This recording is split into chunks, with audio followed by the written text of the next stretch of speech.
मेरे प्रिय दोस्तों, आप सभी का स्वागत करते हैं अपने YouTube channel Arjun mathematics classes में।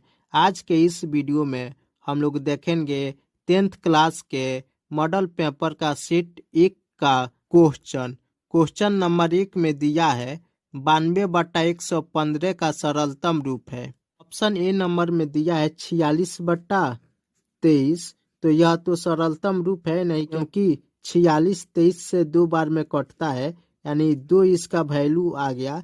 तो ऑप्शन बी नंबर देखेंगे कि 4/5 दिया है, तो 5 से हम कितना बार गुणा करें कि 115 आ जाए।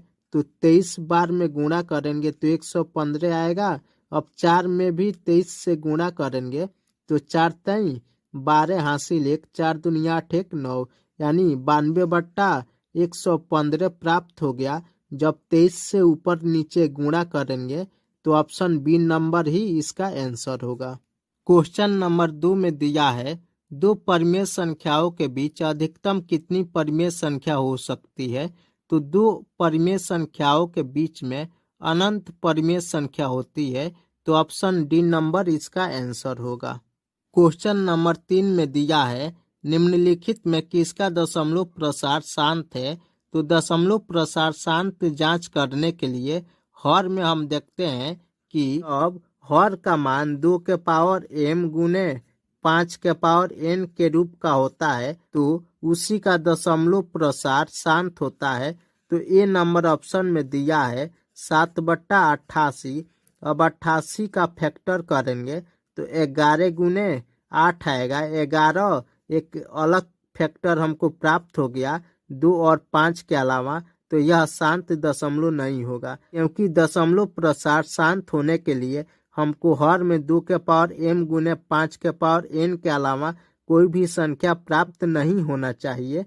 तो यहाँ पर 11 एक अलग संख्या प्राप्त हो गया है, तो इसका दशमलव प्रसार शांत नहीं होगा।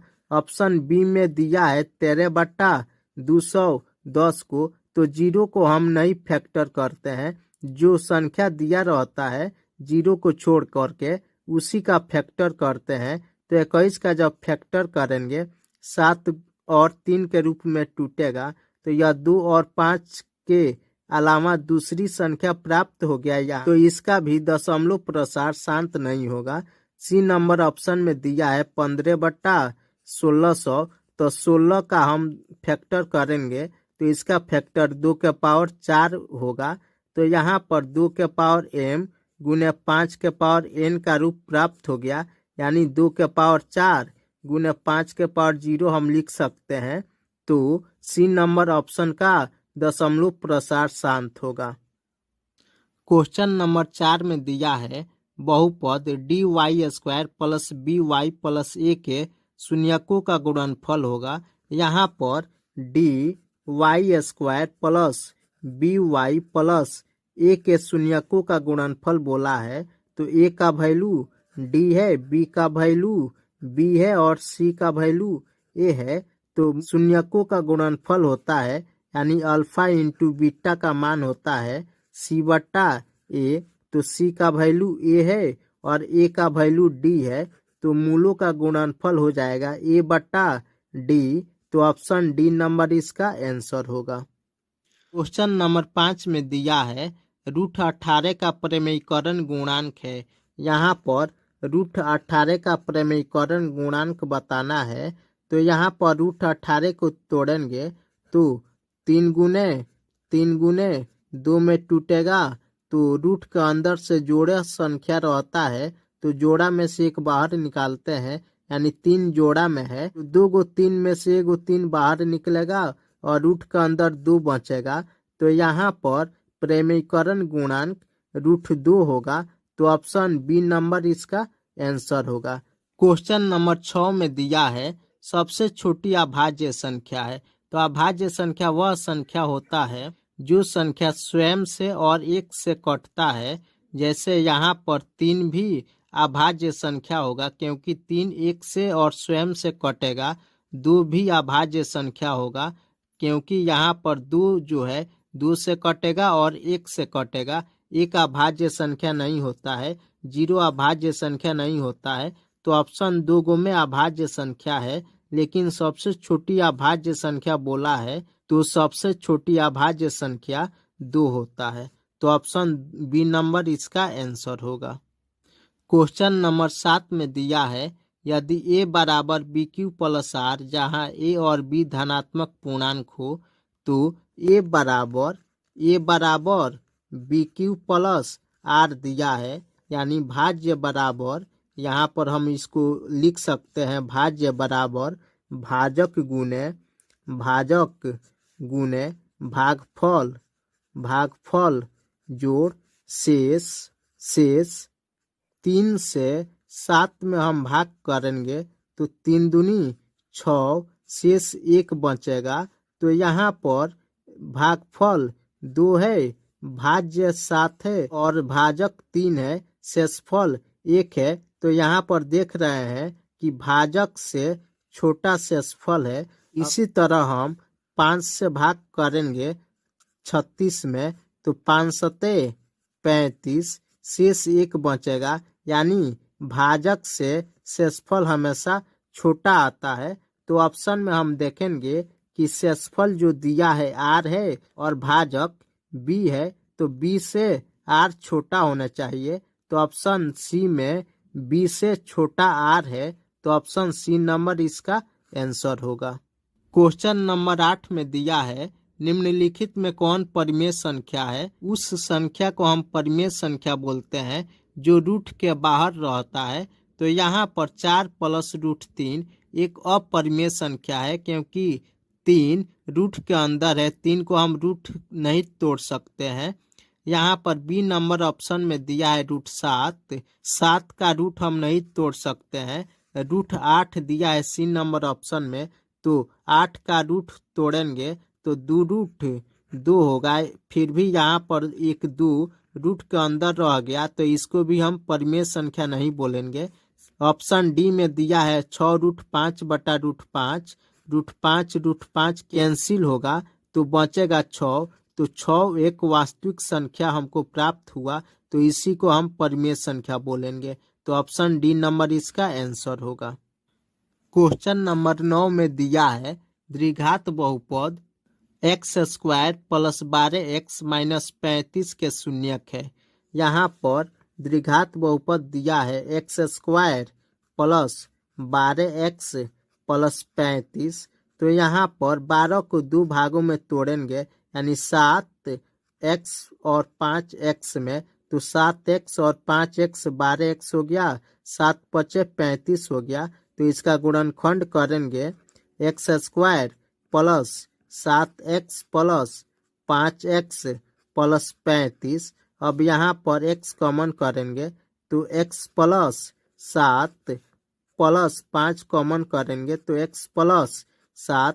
यहाँ पर x प्लस 7 और x प्लस 5 बराबर 0 करेंगे, तो यहाँ पर x का वैल्यू -7 और x का वैल्यू -5 प्राप्त हुआ, यानी x का दोनों वैल्यू माइनस में प्राप्त हुआ। तो ऑप्शन बी नंबर इसका आंसर होगा, क्योंकि बी में दिया है दोनों ऋणात्मक है। क्वेश्चन नंबर 10 में दिया है निम्नलिखित में कौन अपरिमेय संख्या है। यहाँ पर अपरिमेय संख्या बताना है कि अपरिमेय संख्या कौन है। तो अपरिमेय संख्या उसी को बोलेंगे जिसका रूट हम नहीं तोड़ सकते। जैसे 121 है तो 121 का स्क्वायर रूट 11 होता है और 196 का स्क्वायर रूट 14 होता है और 27 का स्क्वायर रूट हम नहीं तोड़ सकते हैं, क्योंकि 27 को जब हम तोड़ेंगे तो 3 रूट 3 प्राप्त होगा। तो यही एक अपरिमेय संख्या हुआ। क्वेश्चन नंबर 11 में दिया है बहुपद 5y² माइनस 25 के शून्यक है। तो 5y² माइनस 25 बराबर 0 करेंगे, क्योंकि शून्यक हमको ज्ञात करना है। तो 5y² बराबर 25, तो 5 से 25 5 बार में कटेगा, तो y² बराबर 5। तो y का वैल्यू y बराबर प्लस माइनस रूट 5 होगा। तो ऑप्शन सी नंबर इसका आंसर होगा। क्वेश्चन नंबर 12 में दिया है एक द्विघाती बहुपद के शून्यकों का योग तथा गुणनफल क्रमशः 3 तथा -40 है तो द्विघात बहुपद है। यहाँ पर शून्यकों का योगफल यानी अल्फा प्लस बीटा का वैल्यू दिया है 3 और गुणनफल दिया है यानी अल्फा इंटू बीटा का वैल्यू -40 दिया है। तो बहुपद बताना है तो बहुपद का फॉर्मूला होता है x square minus alpha plus beta x plus alpha into beta.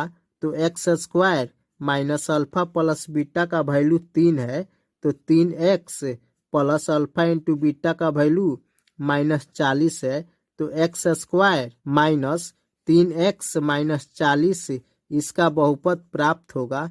तो ऑप्शन 1 नंबर इसका आंसर होगा।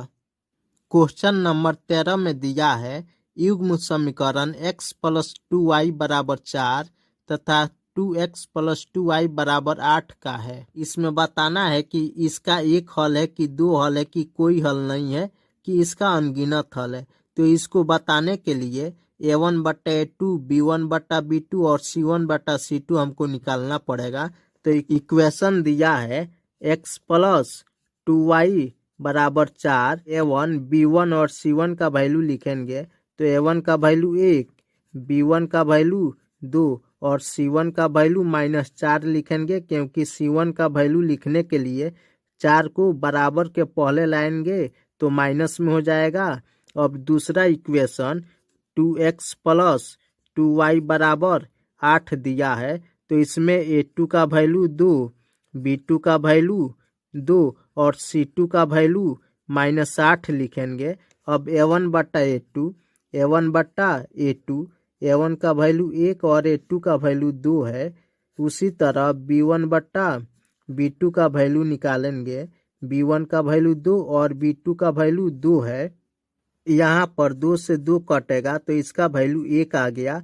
अब यहाँ पर c1/c2 का वैल्यू निकालेंगे, c1 का वैल्यू -4 और c2 का वैल्यू -8, माइनस माइनस कैंसिल 4 दूनी 8 यानी c1/c2 का वैल्यू 1/2 आ गया। अब यहाँ पर a1/a2 बराबर नहीं है b1/b2 क्योंकि a1/a2 का वैल्यू 1/2 मिला है और b1/b2 का वैल्यू 1 मिला है। जब a1/a2 बराबर नहीं होता है b1/b2 के, इस कंडीशन में एक हल होता है। तो ऑप्शन 1 नंबर इसका आंसर होगा।